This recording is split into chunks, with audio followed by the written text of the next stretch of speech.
What's up, world? This is Hamilton Leithauser. How you doing?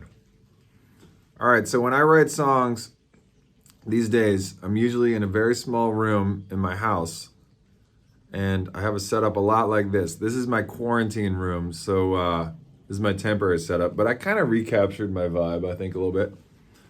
I like to be in a very small space because I like to be able to grab everything.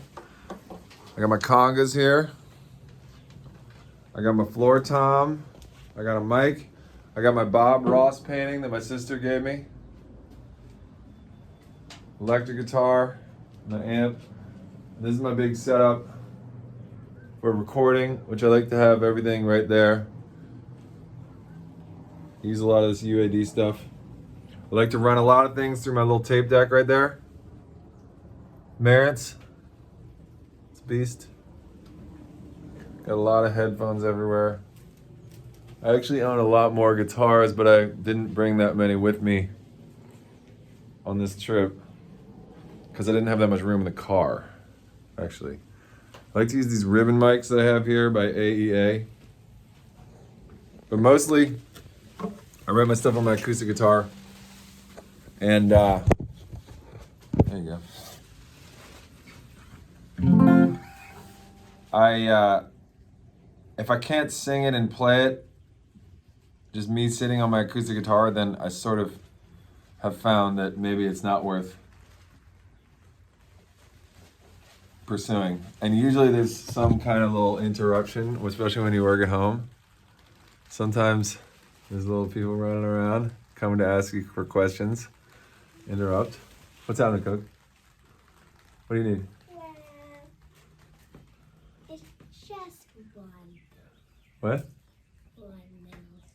What do you need? Can I whisper? Whisper? Yeah, you don't want the phone to hear?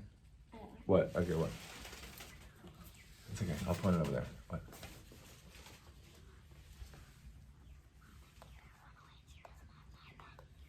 She doesn't? Okay. Well, I'll come up and deal with it in a minute, okay? Okay. Okay. I'll see you in a minute. Alright. And please don't tell them how I'm gone. I won't tell them. Well, I'm not going to tell them that. They don't care about that. Okay.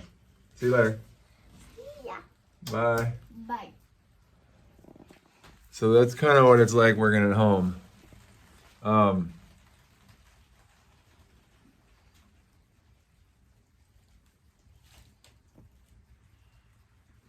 If I could play the song with just me and the guitar, I'll get some big song like Here They Come.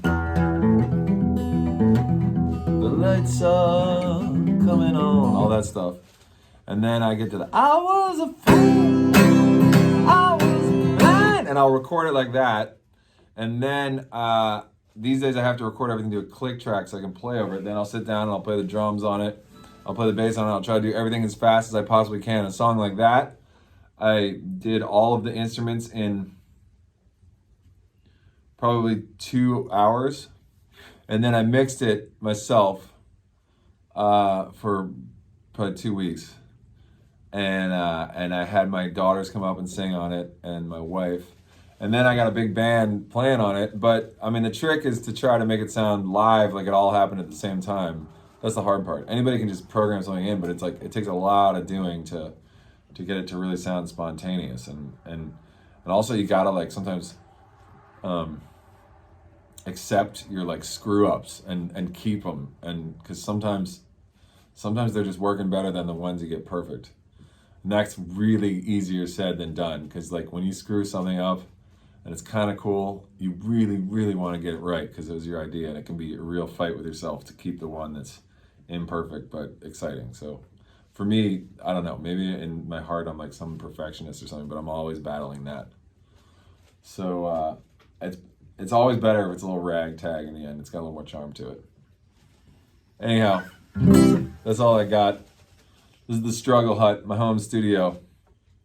Hope you're well. Thank you, Marvin Magazine, for having me.